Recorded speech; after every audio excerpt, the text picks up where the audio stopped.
You're recording, you're good. Okay. Okay, so Thanks. what we're going to do, the goal for this is welcome. This is session one. We have a great opening speaker. This is a set of training seminars, training talks for this type of thing. This is from the new interest group AI Division Interest Group, the new institute. So lots of new things here. We're thrilled to have Steve Pieper with us, who's the lead maintainers of 3D Slicer. I've known Steve, I don't know, 20, 25 years, give or take. Something He like that. probably he probably knows more about analyzing images that the rest of us will ever know. And what he's going to do here is give you a brief intro to 3D Slicer and then demo some of the AI tools. We're going to try to keep this to 45 minutes intentionally because we want this to be sort of bite-sized. And then the videos will be uploaded. The recordings will go on our intranet, as I mentioned before, in addition to if Steve wants to publish it himself directly, in which case we'll share a YouTube link as well. So with that, Steve, welcome and take it away.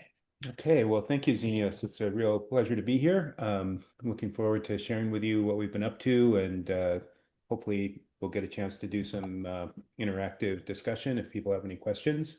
So I'll just jump right into it. As Xenios mentioned, I've been working on this 3D slicer software for probably 25 years. It's a real pleasure to see sort of like how it's evolved and what uses people have put to it. I think it's probably worth putting in perspective that the project is really large in the sense of a lot of code, a lot of people, a lot of history.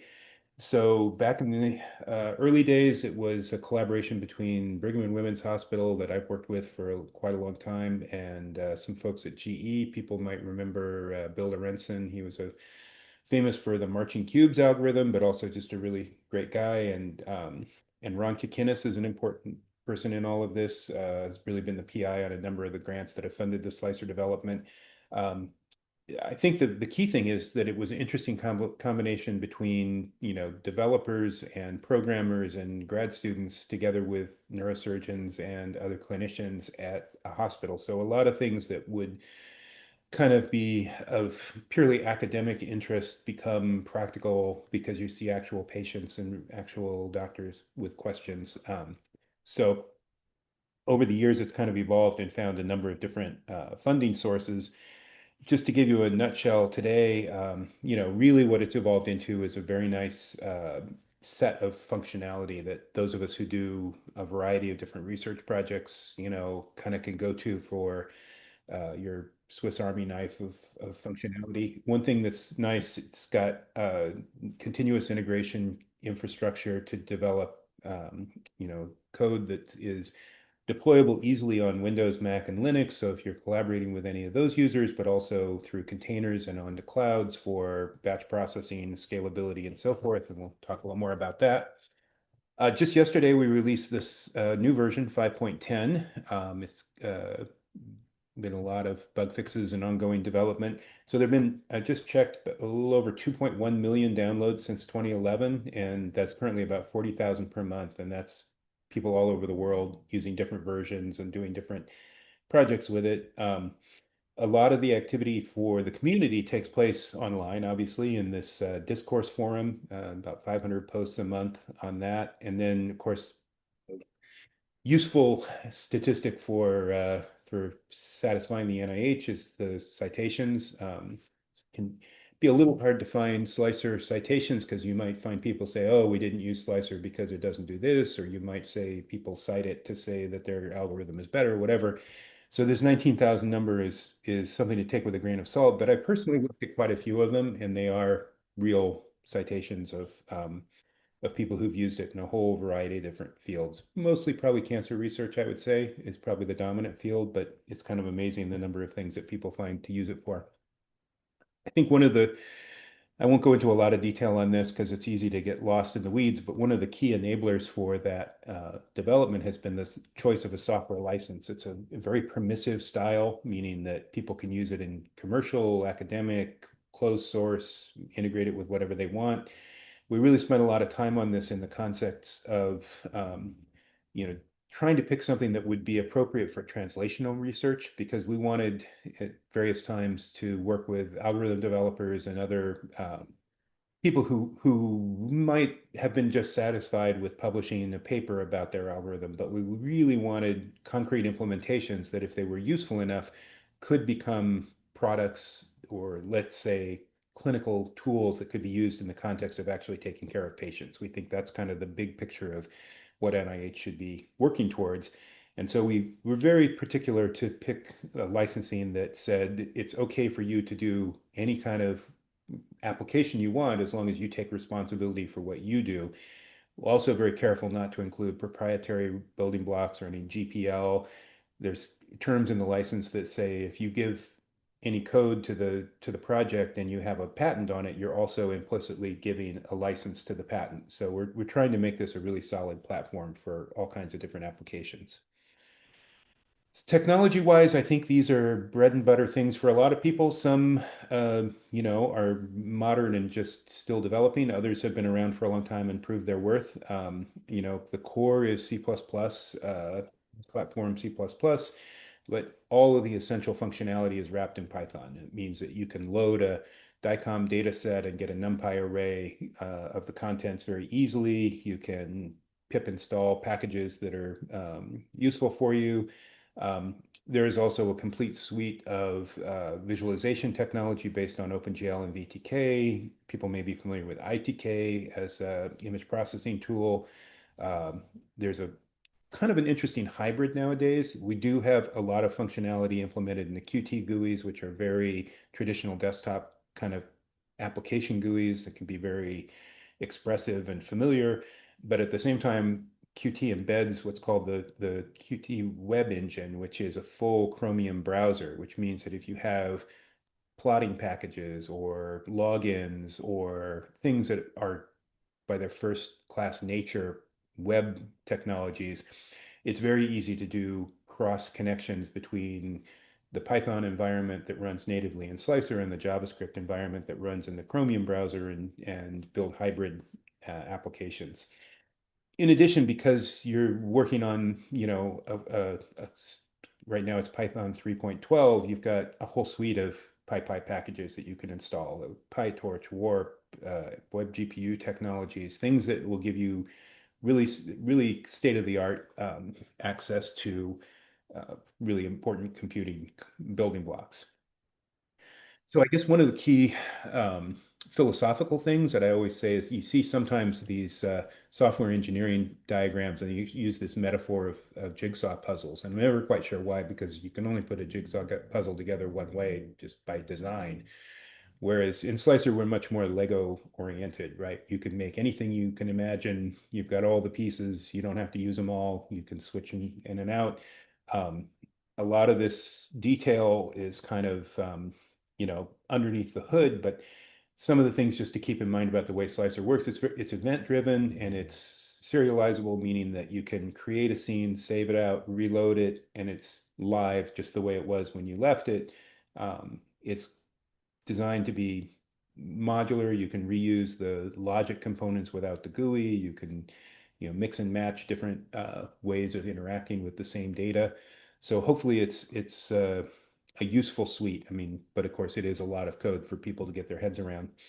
I think one thing I really like, when we've worked a lot now and we've all had decades to kind of absorb the web revolution, and we love things running in the browser, there is sort of no getting around the fact that the browser insulates you from the hardware in a good way and in a bad way, right? So in Slicer, we're very, wary of trying to prevent people from making full use of their computers. So you get your whole memory space, you get your GPUs. If you need some other custom device, there are ways to integrate those, cameras, tracking devices, whatnot. Um, and we try to use, of course, the Python level as kind of the integrator for all these different components. Um, and that means you can leverage hardware as well. Really, we've had Slicer working maybe not on the smallest Jetson or Raspberry Pi type stuff, but really pretty much any laptop from the last 5 years, or even older equipment if you've got it, but all the way up to NVIDIA equipment running in clouds. So you can really, a lot of core algorithms for things like registration and rendering do have well-developed, parallelization and multi-threaded work. And we're working more and more to make the the GPU kind of a first-class citizen of that as well. There are, of course, lots of ways to do that, and people have to work a little extra hard to make that work. We live in this world now where there are rental computers. You drive certain parts of the country, you'll see these giant warehouses, and they're filled with computers. This is a little bit old. I don't think these numbers are quite right, but like from Google, you can get, this eight H100 80 gigabyte GPUs for like $89 an hour. Well, that seems like kind of a lot, but if you only need it for a few hours, that's a very reasonable thing. And I do that myself, but I tend to use the NSF sponsored ones. So there's Jetstream 2, and there's a new thing called the National Research Platform. There you can just get them for free. You basically apply for the access, and you get these GPUs for free. Important is that it's always the same version of Slicer you're using. You can install this virtual desktop on a computer, one of these, some warehouse at the end of the aisle. You don't even really care where you are, but you get GPU accelerated computing and graphics, and it really is just like using a regular, desktop Linux machine. So from that point of view, we really like the cross-platform nature of this whole computing environment. But I think the most important thing about Slicer, the reason it's not just, a platform that you can program in, is that it has building blocks that are really designed for clinical applications and medical applications. So this is an example to Dr. Golby here is a neurosurgeon that we've worked with for a long time at Brigham and Women's. She has a project called NewNav, which is an adaptation of the Slicer ecosystem for neurosurgical navigation systems for low and middle income countries. So she's adapted this to be, kind of very usable. It takes advantage of all the stuff I was talking about. You can reuse building blocks. You can create a custom user interface and a front end that is not the full engineering set of functionality, but really just a step-by-step set of tools. This is already in use in a couple countries in Africa, and the idea is to make it more widely available and really encourage the deployment of these kind of technologies in a way that really isn't commercially viable for the big companies to do it. So it's not really competing with the Brain Labs and the other surgical navigation systems as much as it is trying to give access for people who otherwise wouldn't have it available. So in order to build such a system, there's obviously DICOM. In fact, Alex has referred to it as the miracle of DICOM. I'm not sure that everybody who's used DICOM feels that it's a miracle, but it is kind of amazing that you can get a scan from Malawi or from, Morocco and load it into the same system. There's a lot of custom, DICOM is a whole topic, of course, but there's a lot of custom code and Slicer for dealing with various kinds of DICOMs. We're really kind of obsessed with getting the coordinates right for everything, making sure that patient coordinates are right, and also a lot of infrastructure for linear and nonlinear transform hierarchies. Pretty much everything in Slicer that's a displayable type of object is also transformable, meaning you can drag them into transform hierarchies with forward and inverse linear and nonlinear transforms.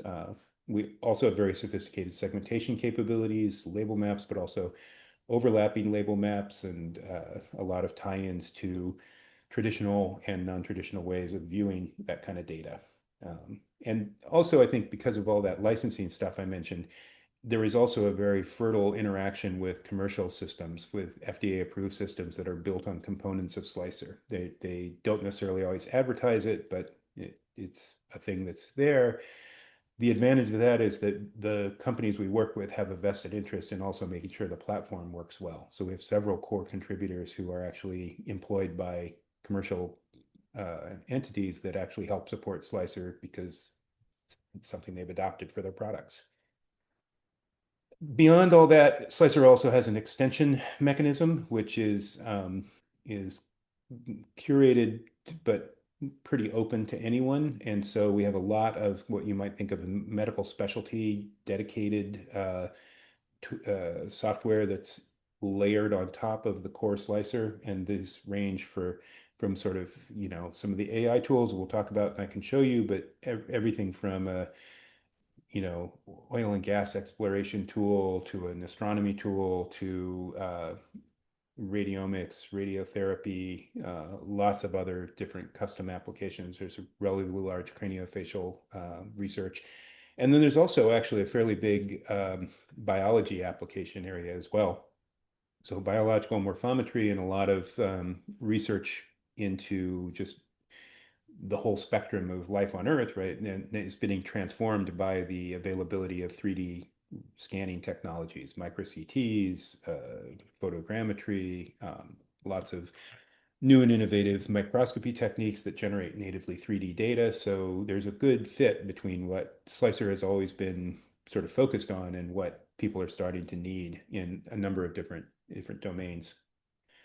Another great thing is that it's a community that is very wide ranging. So we do just recently have some new funding from the Wellcome Trust and from CZI to work with teams in Senegal and in Mauritania. Here's an example of some of the recent work to develop a Arabic translation, internationalization of the Slicer user interface. Sonia Pujol, who's the PI of this, said she just gave a talk to a group in Mexico with the Spanish version of Slicer, which is really a fascinating development. And it's a great opportunity to get to work with a variety of different people. Here's just one example of a custom application we developed not that long ago. It's called Slicer TMS. It was a poster or a oral presentation at Mackay last year, and it was developed under an R03 grant that we had for a couple of years. Just got started with a new R01, and the idea is to, and I wanted to mention this because it's an AI application as well. It takes the input for this is transcranial magnetic stimulation, and the idea is to introduce an electrical field in the brain that is, targeted to achieve a certain therapeutic effect. There are simulators, finite element simulators for the electromagnetic properties of the brain and the field, but they're not real time. They're offline simulations. What Li Peng, who's shown here, what he did was to train a neural network to predict the output of the finite element. So it's a patient-specific finite element prediction that runs in real time because it's a deep learning based prediction, but that's been tied in with the navigation system, which uses this tracked TMS probe and then gives you this real time display on the anatomy of what the calculated E field is. And so that's going to continue on. We're integrating more EEG signaling into this system. Here's another example of an application. This is a simulation of a needle being poked into a prostate. And what's interesting here to look at is that that the bladder and the prostate have different material properties. The bladder is more flexible, the prostate's more of a rigid organ, but also because we have this complete integration in Slicer, you can also see that the simulation is updating the position of the volume data in addition to the 3D display. And then finally, I just mentioned we're very happy with these publication results. What you can see here is that the two open source packages have both really skyrocketed in terms of publication. So ITK Snap from the group at University of Pennsylvania and then Slicer are both freely available.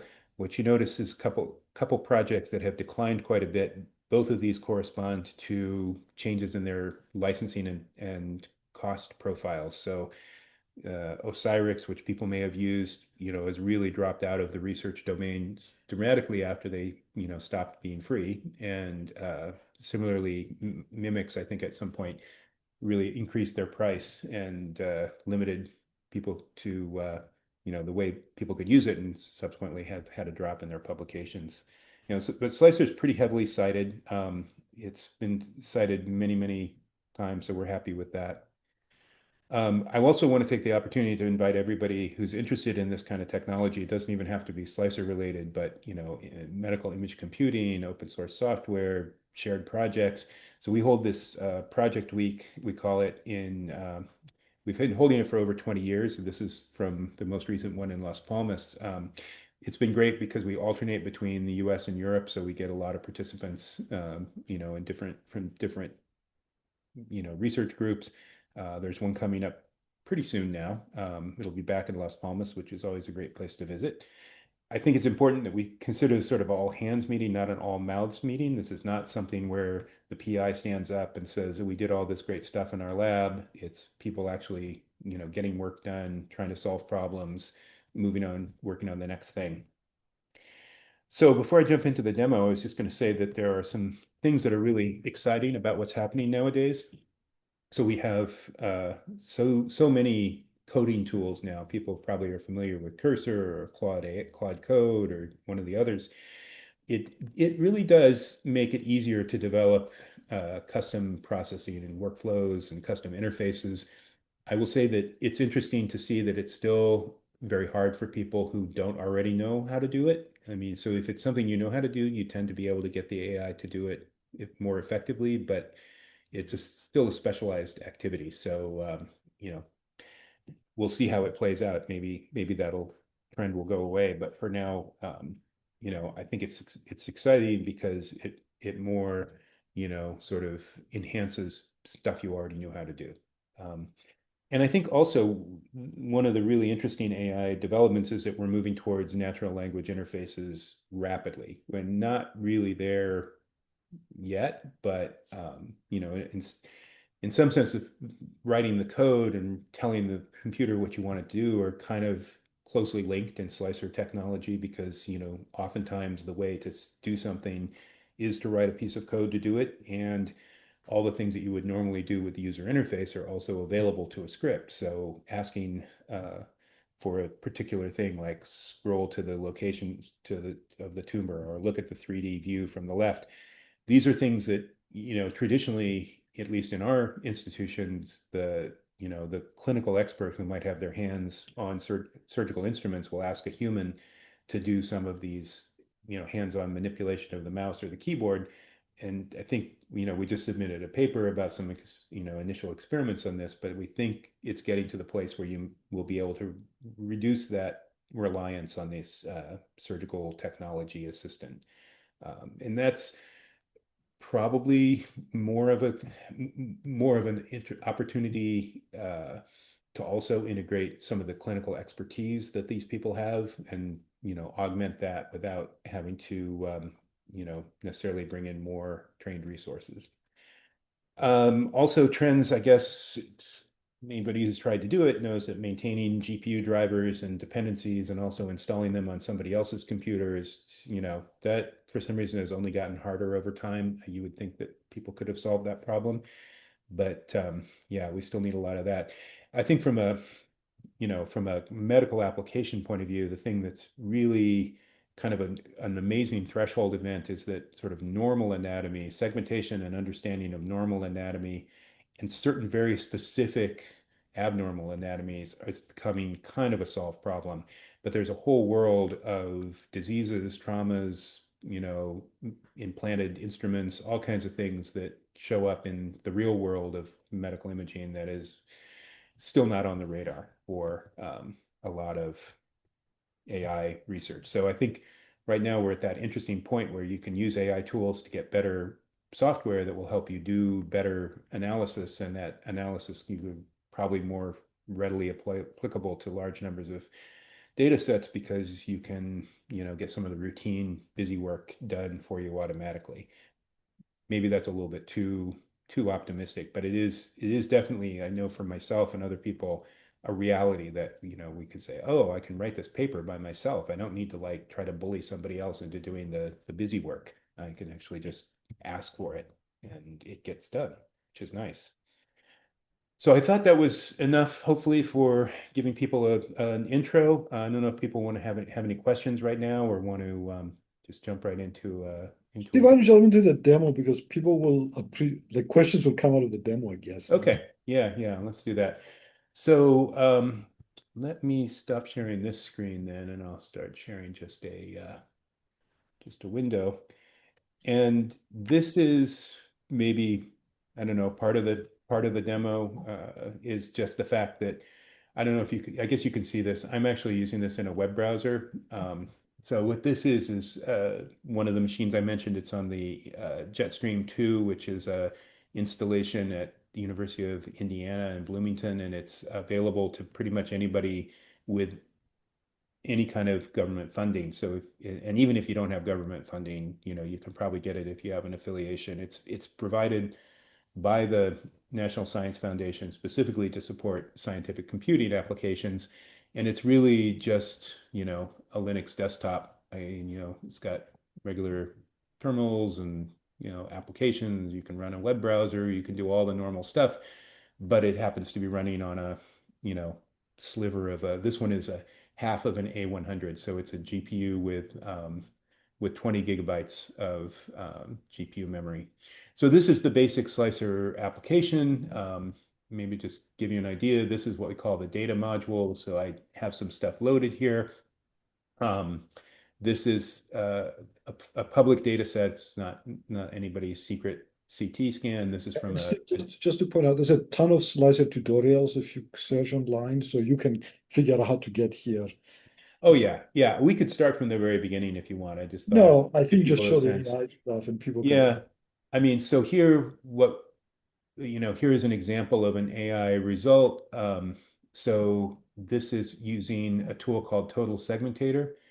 Let me just step up here for a second and show you from the big picture. So there's the core slicer, which we can sort of see and walk through. Maybe some of it's obvious, but then there's this extension infrastructure that I mentioned. And so you can see here that there are a lot of different applications that have been researched: breast implants, whole body CT segmentation, teeth, yeah, spines. So these are all available. They're easy for, straightforward enough for people to contribute their own work. We have, contributions from all over the world. And then in any particular instance of Slicer, you can have different ones installed. I installed a bunch of sort of AI related extensions in here that I thought would be good to demo. I'll just point out that this interface here is actually, I mentioned it's the that we have this Chromium-based browser embedded in the platform. So this whole interface, the extension manager, this is actually a web page that's just being displayed in Slicer, but it's got hooks that allow it to communicate back to the main application, and that's how you get things installed into into the Slicer interface here. So when I look here under segmentation, this one came from an extension, this one came from a different extension, this is from a different extension. These are all different extensions, but some of these are built in. I mean, we have built in a segment editor, for example, which allows you to do paintbrushes and draw, erase, all kinds of different tools. But then it gets put together into the data module. Data module is oriented in what we call a subject hierarchy, which means that you can lump together everything that's related to a particular patient. Let's say this is case, but doesn't have to be patients.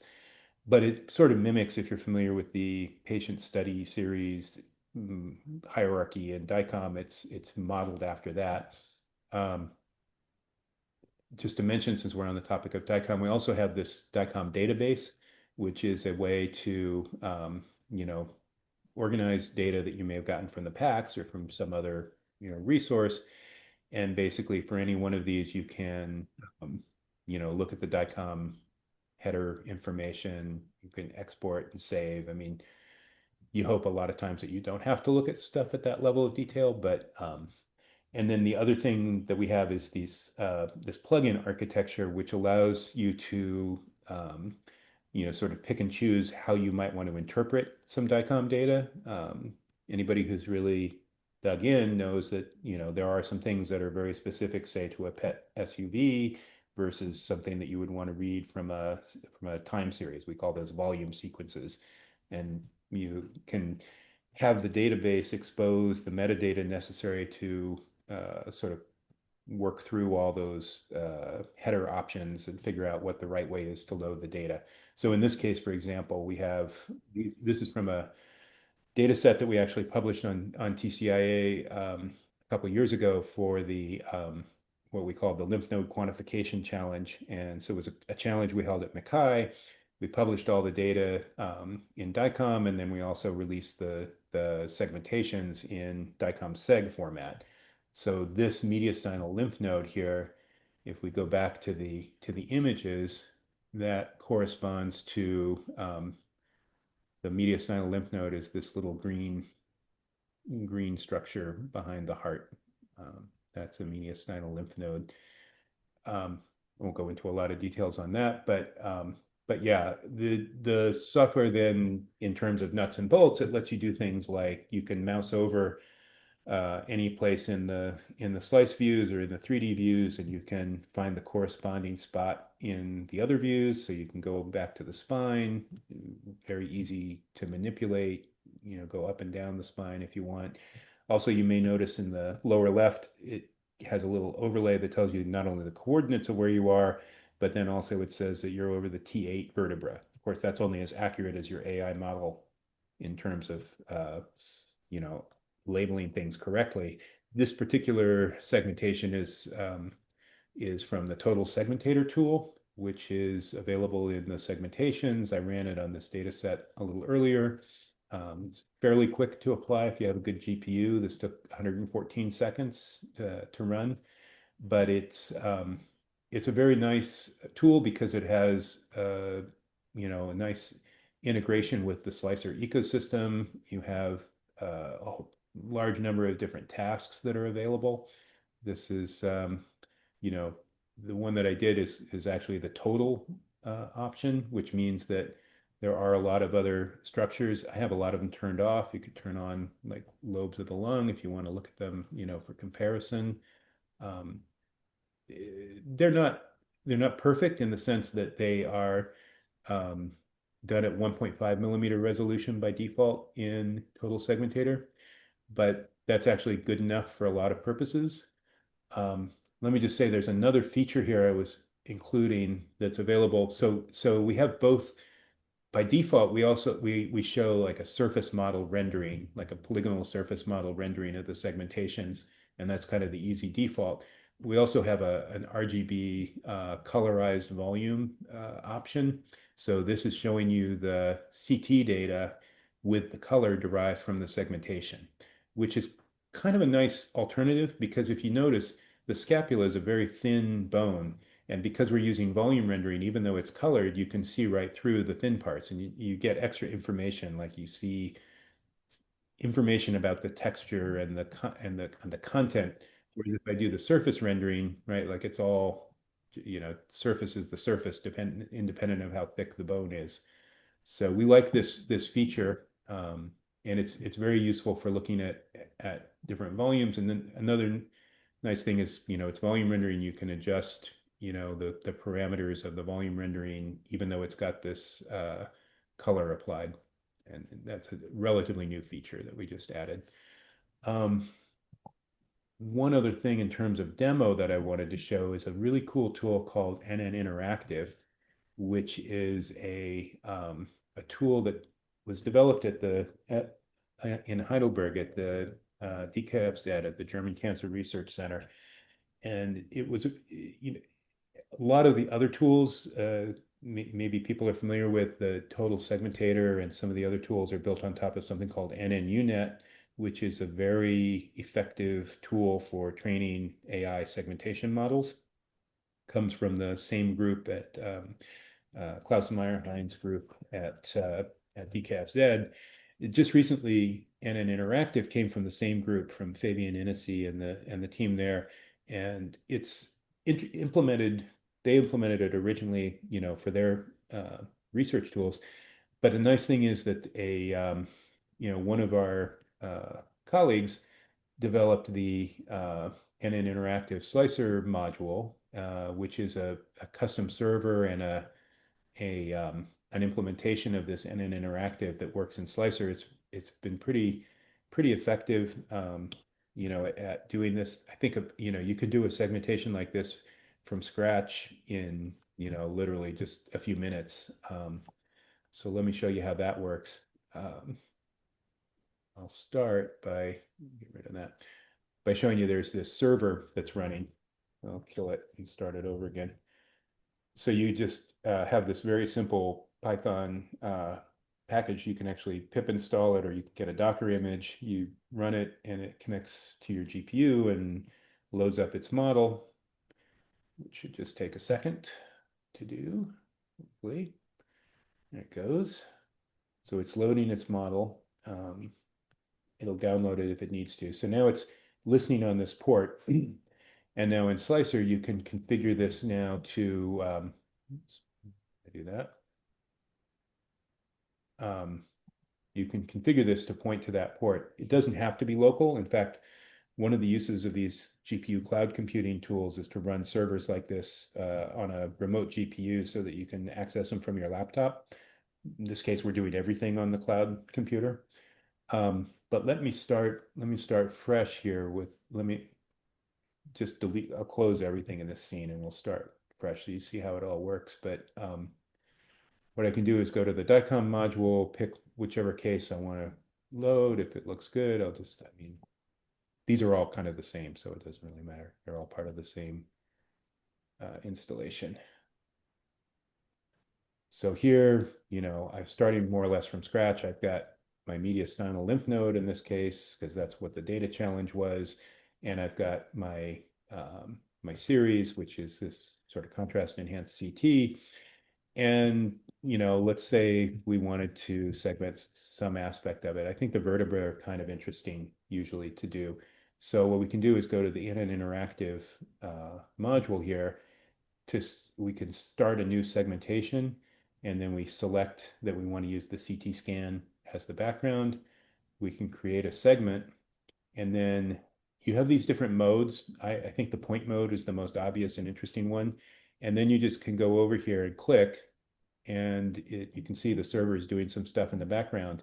But now with just that one click, I think that did a passable job of segmenting that vertebra. And I think it's interesting just to kind of emphasize the nature of this kind of segmentation. Okay, this one is maybe like within the domain on which this NN Interactive was trained. I mean, it was trained on a lot of human data sets, everything they could find. And they said, okay, we know we want to effectively find the most likely candidate for a segmentation given this user input. And sometimes it does really, really well. Let's create a new segment, and we'll create a new box around it. Let's say the liver.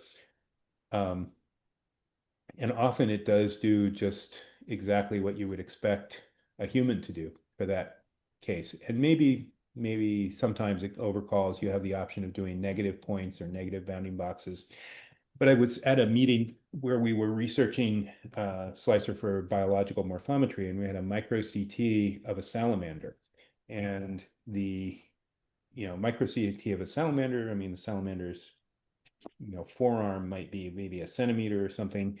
Not only could I click on the bone and get the sort of humerus bone, I could click on the whatever the salamander equivalents of biceps and triceps and get really nice muscle segmentation with just a few clicks. So was for me, and similarly, we were also looking at fish, and fish have widely variable vertebrae. If you think about fish skeletons, right, they have fins on the back, or they have, really odd shapes, but they were still very easy to segment with this same tool. So it's somehow not just human anatomy, it's like vertebrate anatomy, or things that look like things people would like to segment. So we found that it can be really, really effective. I mean, obviously there are some things like tumors and lymph nodes and other things in the body that don't work quite so well, but this one is, I think, one of the first interactive AI tools that really delivers what I had always hoped we might get to. So I'm really happy to have it. So anyway, I know that's kind of a rapid fire set of examples and kind of a scattershot view of what's the functionality is, but that gives you kind of an insight into the way we use it, what sort of things people have adapted it to do. Yeah, that's pretty much. Could I ask you to take 1 second to go and show where the tutorials are for Slicer? Sure, sure. Everything can be started with slicer.org. And so training is, here. It's a whole variety of different examples for, basic operations, some more advanced stuff, some specialized things. Um, and then there are also developer tutorials, so scripting and development. There's a whole Slicer boot camp for people who are interested in, kind of getting the whole picture. I will say that some of these are a little older, like this one is from Slicer 4.8. And like I say, we're on 5.10 now, so not all the buttons necessarily match up. There is also, in terms of resources, there is also quite extensive read the docs documentation. A favorite for me and probably for some other people, but not for everybody, is the script repository. This is just a handy place to go and find recipes for little things that you wouldn't necessarily be able to figure out easily on your own. Adding a uh, custom keyboard shortcut to rearrange the windows, for example. So there's that documentation, of course, and then there's the forum, which is this discourse forum. I can say it's pretty active. This is Andres Lasso. This is my icon. Several people who are very active in this community. And then we also have our full, GitHub infrastructure that all the source code is there and all the build instructions. It's a big program. I think that's pretty much a fair statement. It takes a while to build, takes a while to understand, but there's nothing fundamentally stopping somebody. And nowadays, again, using the AI tools to their full utility is asking it to help, write code or understand functionality, ask it how to use the user interface. All those things are on the board, on the menu these days. So I'm going to stop the recording here so that people feel free to chime in. And I will have to run out in about 10 minutes. So I'm going to make Dustin host so he can